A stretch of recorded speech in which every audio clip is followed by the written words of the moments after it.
Hi, I'm Mindy Peters, the Solutions Manager at SPI, and in this video, we are going to talk about bringing more people into your Slack channels, specifically talking about bringing in new employees versus bringing in contractors, interns, as well as outside companies that you're working with closely.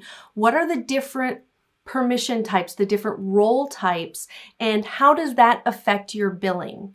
So first, we are going to talk about adding in additional members. So these would be employees in your company, bringing them in versus bringing in guests. And Slack has two different types of guests, multi-channel guests and single-channel guests. So what are the differences between full members versus multi-channel guests versus single-channel guests? And then we will talk about using what's called Slack connections, where you are bringing in members from another company who have their own Slack community, and you're essentially hooking up one of your Slack channels with one of their Slack channels so that you can work together.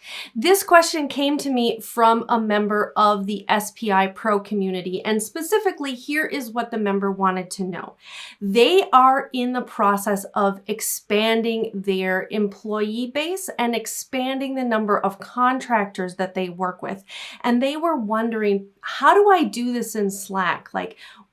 What's the difference between bringing in an employee versus bringing in, say, a contractor? How does that affect my billing? That's the question that we are going to answer in this video. So let's get started. We'll start with this caveat up front. All of the advice I'm giving you in this video only applies to paid Slack plans. This does not apply to free Slack plans. You don't have the option to bring guests into free Slack plans. So in your Slack setup, you have the opportunity to bring in more members. And when you add more members, you're adding more costs. You're paying on a per member basis. This is also true when you add what are called multi-channel guests. You are paying for them exactly as if they are a full member of your Slack community, your Slack channel. But there's a key difference between full members and multi-channel guests, and that is the amount of freedom that they have to add themselves into the various Slack channels. So if you are a full member in Slack, by default, you have the ability to pull up the list of channels and just add yourself into any of the public channels that you choose. Whereas if you are a multi-channel guest, you have to be added by someone into any of the channels. You do not have the ability to add yourself in.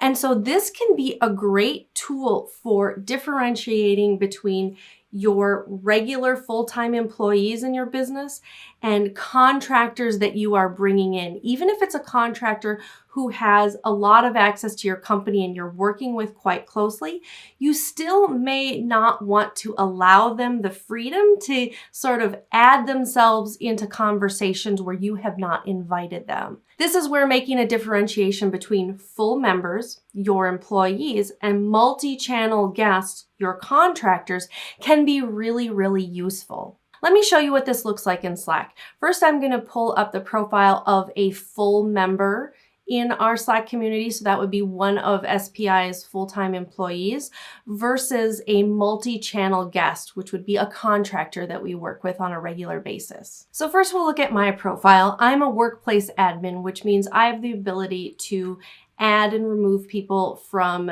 Slack. I have the ability to configure settings in Slack, that sort of thing. And if we look at my profile, you can see this bar right here, and that tells you that I am an admin. Now let's look at a full member. So this is Jonathan. He is our product manager, and he has all of the ability to go in, see all of the public channels. He can add himself, he can remove himself, he can add in other people into channels. He can see the full directory of people who are in this Slack community. Next, we have Caleb, and Caleb is a contractor that we work with quite closely. Caleb manages all things video for SPI. And You can see here under the bar here, it says multi-channel guest, and see this little question mark. Let's hover over that. That tells us that Caleb cannot see the full directory of people who are added into this Slack community, and he can only access messages and files from the channels that he has been added into. He can't add himself into new channels. So when we start a new project that Caleb is involved in, we have to remember to add Caleb into that channel because he can't add himself. We work with Caleb quite extensively though, so it is very worth it to us for Caleb to have a lot of access into our community. And we have added Caleb into a lot of the channels here. We want to work really closely with him. And so the multi-channel guest, is really worthwhile to us. It's worthwhile to us to pay to have Caleb as a part of our Slack community. Now let's look at one more profile type, and that is the single channel guest. And then next we will start talking about the key differences between a multi-channel guest and a single channel guest. So this is Daryl, and Daryl is only in our web SPI channel. That's the only place where we really need to communicate with him. And you can see this banner here that says he is a single channel guest. And that lets us know that he's only in here. And if we start adding him into other channels, then we're going to have to start paying for Daryl. Right now, we're not paying to have Daryl as a part of our Slack installation here. And if I hover over the question mark, it's the same as what you saw with the multi-channel guest, just letting us know Daryl can't see the full directory and he can't access all files. He can only access them from the channel that he is in. So let's talk about the difference between a multi-channel guest and a single channel guest. And the biggest difference is single channel guests are free. You do not have to pay for them. You get 5 single channel guests for every 1 paid member that you have in your community, which is really great. So you could potentially bring in a lot of single channel guests. The restriction there, though, is they can only access 1 channel. And so that could get a little difficult, perhaps, in trying to communicate with people. Single channel guests are great for people who are coming in. Maybe it's a contractor who's coming in to work on one project for you.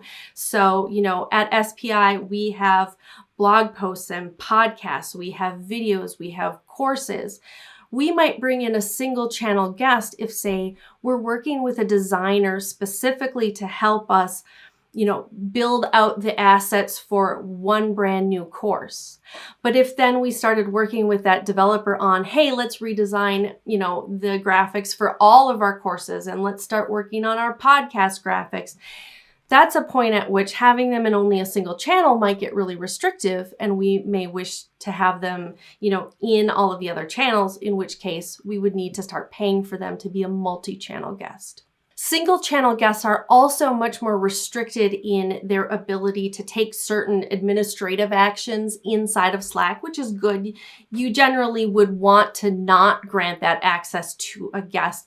As well, though, is they are restricted in some of their abilities to initiate some of the different types of communication, like video group chats and calls and that sort of thing, as well as you can restrict the access of both multi-channel and single channel guests to make at channel or at here announcements. You have the ability to refine that. There's a really good chart that Slack has that helps you understand the difference between multi-channel and single channel guests. And I will put the link to that below. The article is called Understand Guest Roles for Slack, and that chart is at the bottom. So let's recap where we are so far. We have full members, and that is a role that is best left for your employees or for contractors that you work intimately with on a regular, ongoing basis, and they're as good as employees in your company. Next, we have multi-channel guests, and that is an excellent role for, say, an intern, where you don't want to give them the full access that an employee might have, or for contractors that you work with on a regular basis across multiple projects.